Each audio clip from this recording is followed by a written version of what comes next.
Magic Treehouse, Book Number 9, Dolphins at Daybreak, by Mary Pope Osborne. Chapter 5, Two Eyes. What's the ship log? Said Annie. It's a diary of the ocean ship, said Jack. He peered at the computer screens and read the long entry. Monday, January 5. Hey, that was just last week, said Jack. He read future. Collected rock and soil samples. Mapped ocean floor. Found tiny cracks in hull. This is like your notebook, said Annie.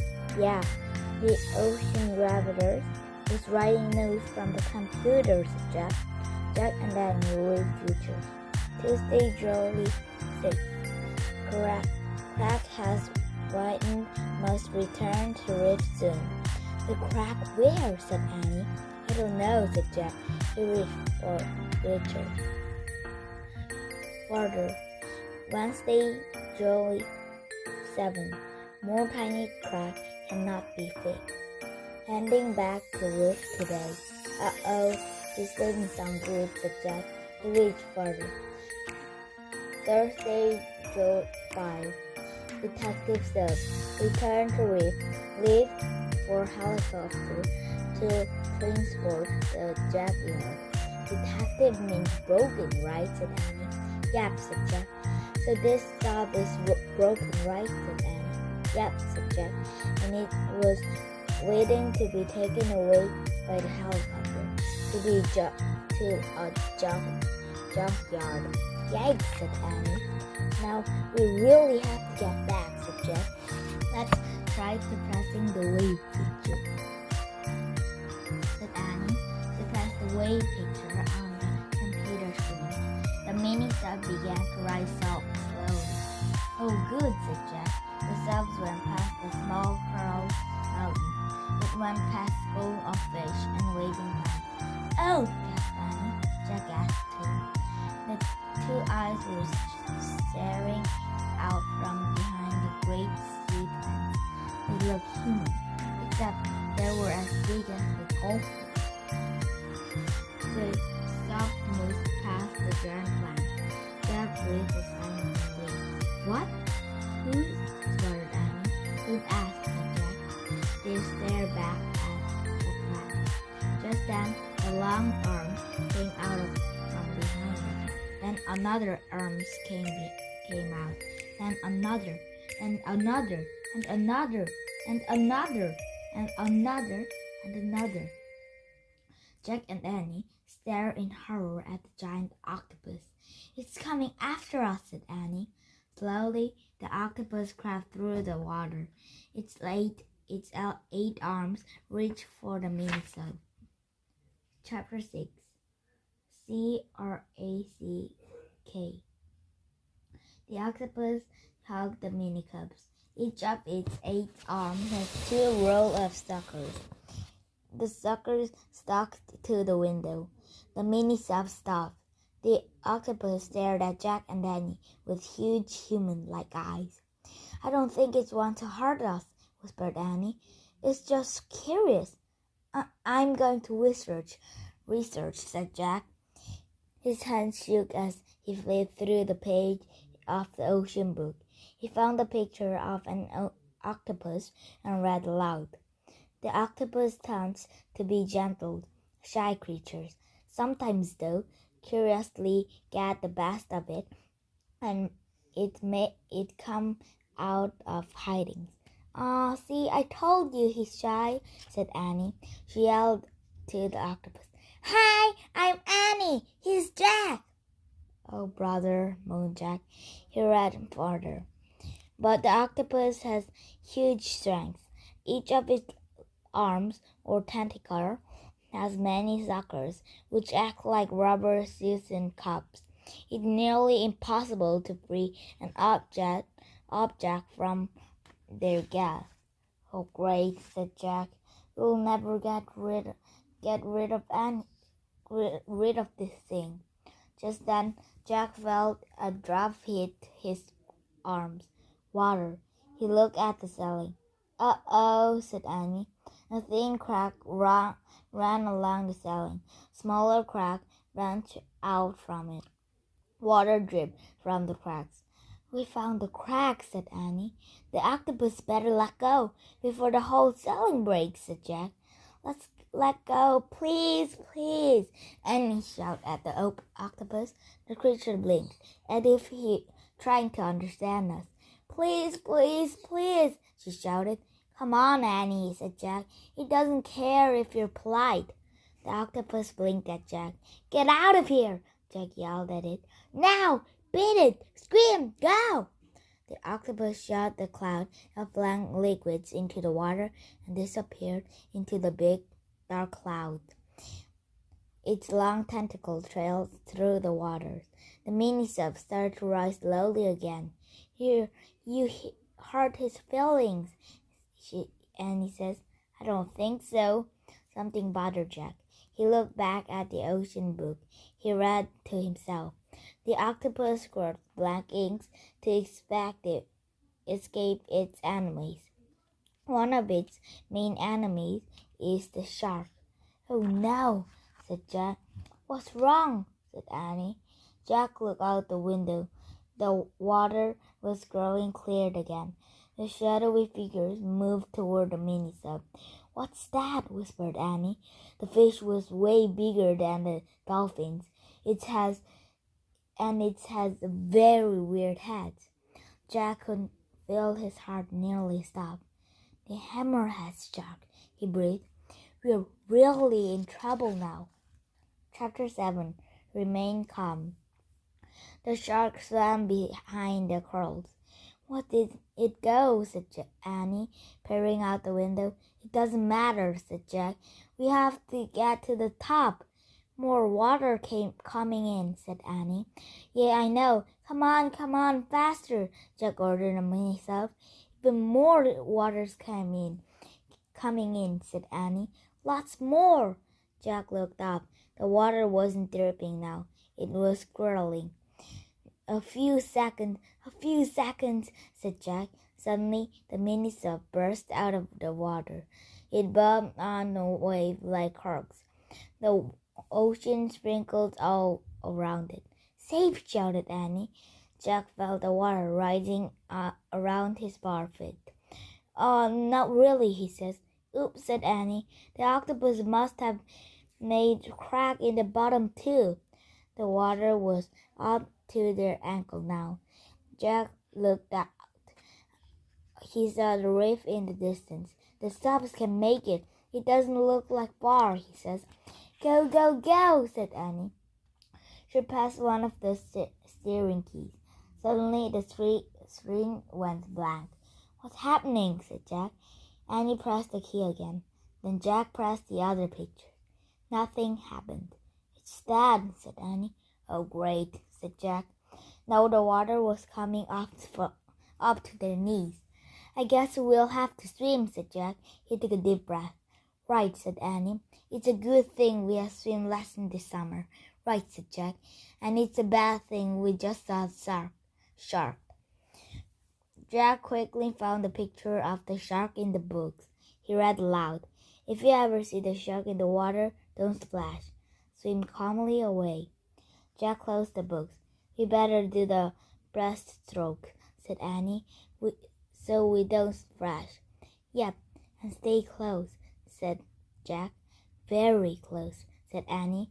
Her eyes were wide, but she seemed very calm. Jack took a deep breath. He tried to be calm too. He calmly took off his glasses. He calmly put them and the books into his pack. He calmly packed on his back. Annie opened the hatch. Be calm, Annie says. She slipped out of the mini-sub. Help, Jack said calmly. He held his nose. Then he calmly lowered himself into the ocean. Chapter 8. Swim for your lives. Jack moved his arms slowly. He moved his legs slowly. He gently pushed the water out of this out of his way as he did breaststrokes. Come, come, he told himself. Annie swam beside him. They headed for the reef. All was calm. Then Jack saw something out of the corner of his eyes. The dark fin was zigzagging through the water. It heading toward them. Jack wanted to splash. He wanted to yell, but he remembered. Calm. I better not tell Annie, he says. She'll stay calmer if she doesn't know. He began to swim faster and faster. Annie went faster too. They both swam as fast and as calmly as they could. Sometimes Annie went even faster than Jack, which made him swim faster and faster. Jack was so scared that he wasn't tired at all. He wasn't tired at all. He was swimming for his life, and for Annie's life too. He didn't look back to see if the shark was still there. He didn't want to know. He just kept his eyes on the treehouse in the distance. He kept smiling, swimming. Jack and Annie swam and swam and swam. It took forever for the treehouse to get just a little closer. Jack realized the reef was farther away than he had thought. He kept swimming, but his arms and legs felt heavy. Annie was struggling too. Float, she says, float. Jack and Annie turned onto their back. They float away. They had learned in the swimming class. We'll just rest for a minute, Jack thought. Then we'll keep going. But the more Jack floated, the more tired he felt. Soon he was too tired even to float. He started to sink. Then he felt something. His heart stopped. Something pushed at him in the water. It was lively and alive. Has the hammerheads caught up with them? Jack shut his eyes and waiting for the worst. He waited and waited. Finally, he opened his eyes. In front of him was a shiny gray head, a dolphin's head. The dolphin pushed Jack with its nose. It made happy clink sounds. Hooray! Cried Annie. Jack looked over at her.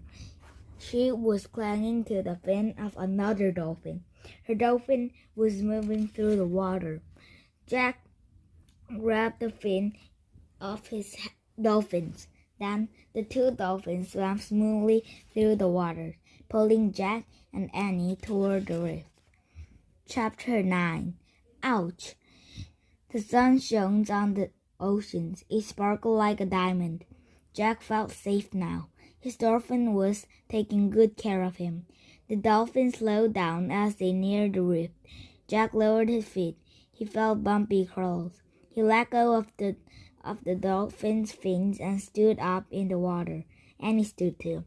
Then she threw her arms around her dolphins and gave her a big hug. Thank you, Skooky, she cried, and she kissed the dolphin nose. Silky tossed her hands and clinked at Annie. Kiss Sam now, Annie said to Jack. You're not, said Jack, but Sam knows Jack said. Then he put his flippers around Jack's neck. Jack couldn't resist it. He threw his arms around the dolphins and gave him a quick kiss. Sam nodded and made clicking sounds like laughter. Then he turned to Squeaky. The two dolphins chattered to each other for a moment. Then she nodded. They nodded at Jack and Danny and swam gently away. Bye, Skooky. Bye, Sam, Annie shouted. Thanks, Jack shouted. The dolphins leapt high into the air. Then they dove back into the water with a splash. Jack and Annie laughed. I wish we could swim like that, said Jack. Jack and Annie watched the dolphins until they disappeared. I miss them already, Annie said softly. Me too, said Jack. He sat down in the swallowed water. I'm really tired, he says. Annie sat behind him. Me too, she says.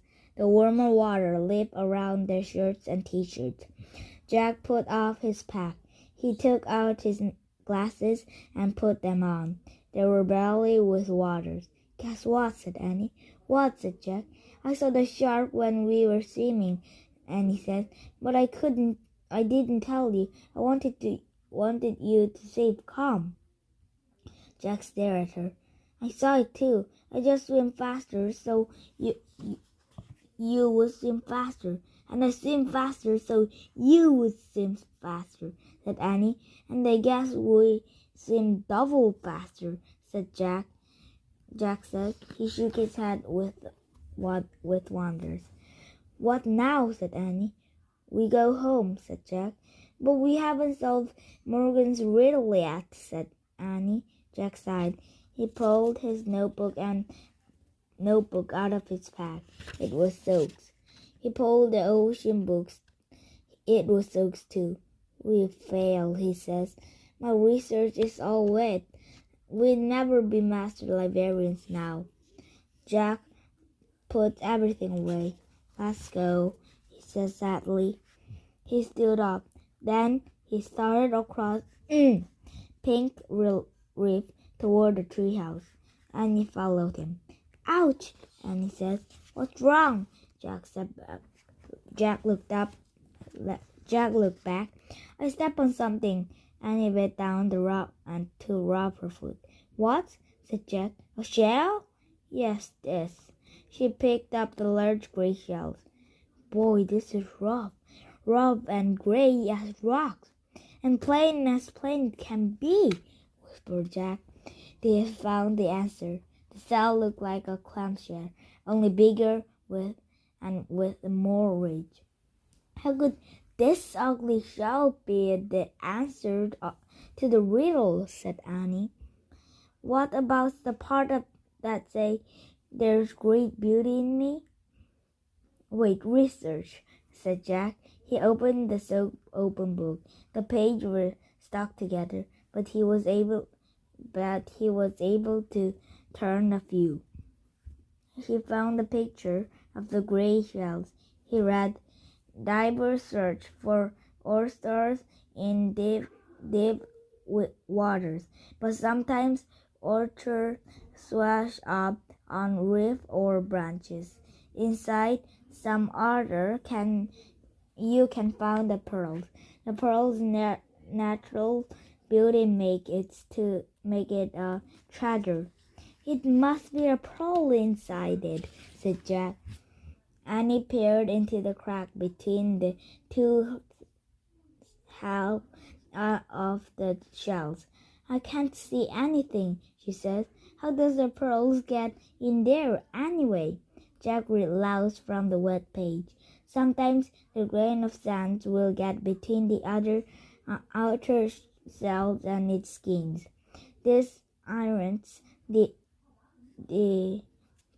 oyster, so it's make the pearly minerals to surround the grain of sand. In this way, over the few years, a pearl has formed.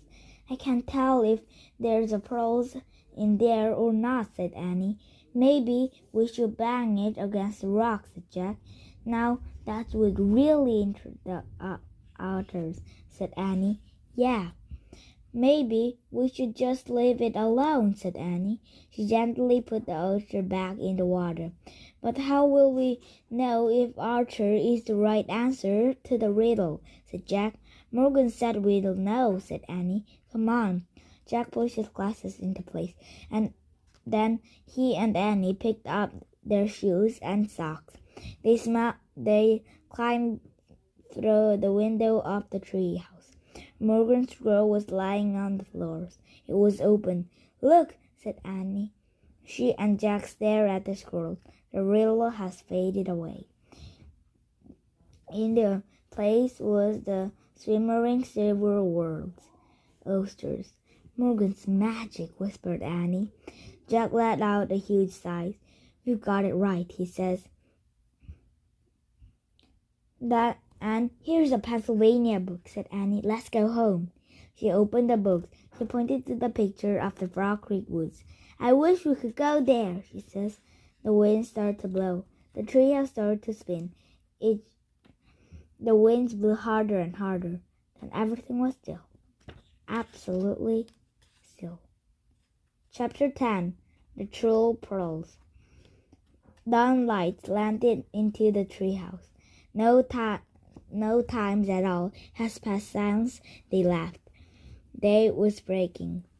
Jack rolled up the ancient scrolls. He tucked it into the corners. We solved the first riddle, he says. 3 more to go. I don't see another squirrel, said Annie. Maybe tomorrow we'll get the next riddle. That's okay, said Jack. I think I need to rest and dry out. His t-shirts and shirts were still soaking. His backpack too. Only his shoes and socks were dry. And this needs to dry out too, said Annie. She put out the wet ocean book and pat in the patch of sunlight. Then Jack and Annie climbed down the ladder. Then they walked through the woods, the leafy shadows and golden lights. They left the woods and started down the street. You know, we could have found the answer to the riddle right away, said Jack. The oysters was on the reef all along. I know, but it wouldn't have had so much fun, said Annie. Fun, said Jack. You call being squeezed by an octopus and chased by a shark fun? Don't forget the ocean. Dolphins, Annie says simply. Jack smiled. Right, he says. The dolphins made up for everything. They were fun. I guess they were the true perils in the oysters, said Annie. Yep, said Jack. I wonder what Sam is doing right now. Sam? Annie grinned at him. You're nuts, she says. They climbed their steps and went into their house. We're back, Annie shouted. Did you get your shoes wet? Their mom called. Not one bit, and called Jack. Then he and Annie slipped up the stairs and changed their clothes.